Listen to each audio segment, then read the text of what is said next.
بسم اللہ الرحمن الرحیم۔ جناب صدر، قابل صد احترام اساتذہ کرام، منصفین کرام، مہمانی کرامی اور میرے عزیز ساتھیوں، السلام علیکم۔ میری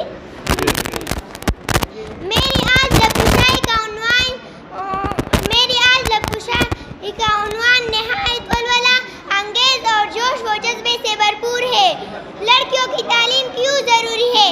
تعلیم ہی وہ بادشاہ کلید ہے جس نے ہر کپل کو وا کیا ہے، تحقیق کو نئی جہت بخشی ہے اور سائنس و ٹیکنالوجی سے مرزا نئی دور کے راہی متغیر کی ہے۔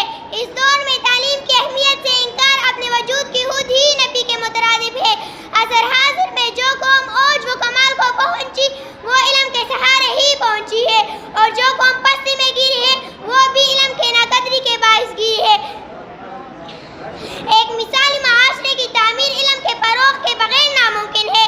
بدقسمتی سے مشرقی معاشرے اور خاص طور پر ہمارے پاکستانی معاشرے میں پچھلے وقتوں میں لڑکیوں کی تعلیم کو معاشرتی اقدار اور مذہبی روایات کے منافی سمجھا جاتا رہا ہے، لیکن حالات نے ثابت کیا کہ یہ سوچ نہ صرف غلط تھی بلکہ انتہائی درجہ نقصان دہ بھی واقع ہوئی۔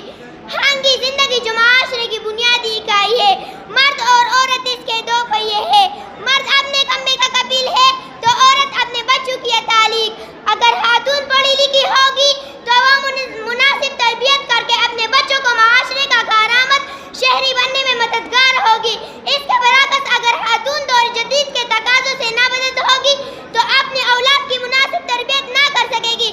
نیپولین کا مشہور قول ہے کہ آپ مجھے اچھی مائیں دیں، میں آپ کو بہترین قوم دوں گا۔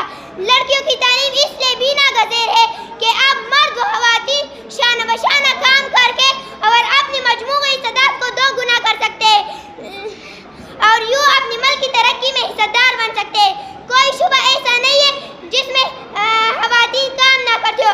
ترقی کے برقی رفتار گھوڑے پر مہوسفن انسان اب لڑکیوں کو بلا جواز ناخواندہ رکھنے کا متحمل نہیں ہو سکتا۔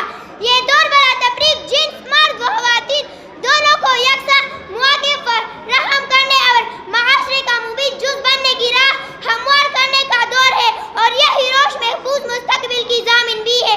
وجود زن سے ہے تصویر کائنات میں رنگ، وجود زن سے ہے تصویر کائنات میں رنگ، اسی کے ساز سے ہے زندگی کا سوز دور۔ والسلام۔